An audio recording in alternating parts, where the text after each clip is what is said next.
are at a much reduced risk. And those earning over $40 an hour see almost no such risk, according to the report.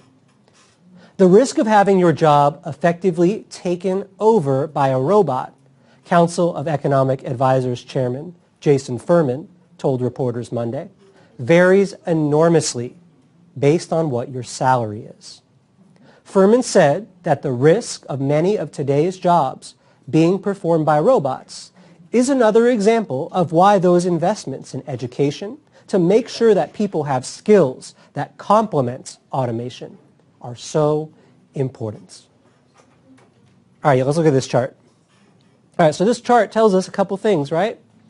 Let's look at the title. Probability of automation by an occupation's median hourly wage.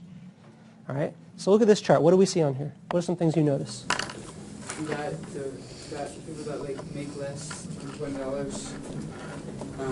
More of a risk of getting hired. They have. Yeah. What does this chart tell us? The probability, the chances, like percent chances that their job will be replaced by a robot. 83%. Well, we got 0.83, right? So as a percent, how would we express that? 83%, right? That's pretty high probability. 83%. I would take those odds if I was betting. If you make between $20 and $40 an hour, for reference, that's about how much I make. That's where I am. What's my probability of being replaced by a robot? 31%. About 31% of people earning around what I earn. All right, now at the top, more than $40 per hour, what's the percent of being replaced?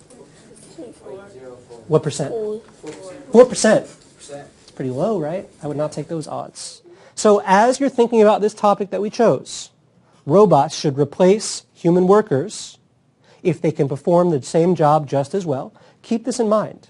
You might be using this to reinforce what you already believe, or you might have just seen something that makes you go, wait a second, I'm not so sure about what I thought before now that I've seen this. When we get into our position for philosophical chairs, I want you to bring this paper with you. As you're making your arguments, refer to the text. Use evidence to help support your claims, or try and point out claims in the text that you disagree with. The more we refer to the text, the higher the level of our conversation. All right, now do you guys remember how we move tables? Do you want me to put up the map for you? Okay. All right, make sure that when we move tables, we're careful of everything in the room. All right, go for it. Let's move. Make sure the chairs are lined up, please.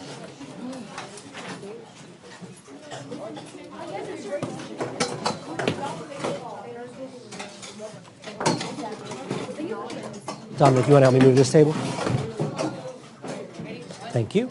And actually, Dominic, I have a job for you if you'd like it.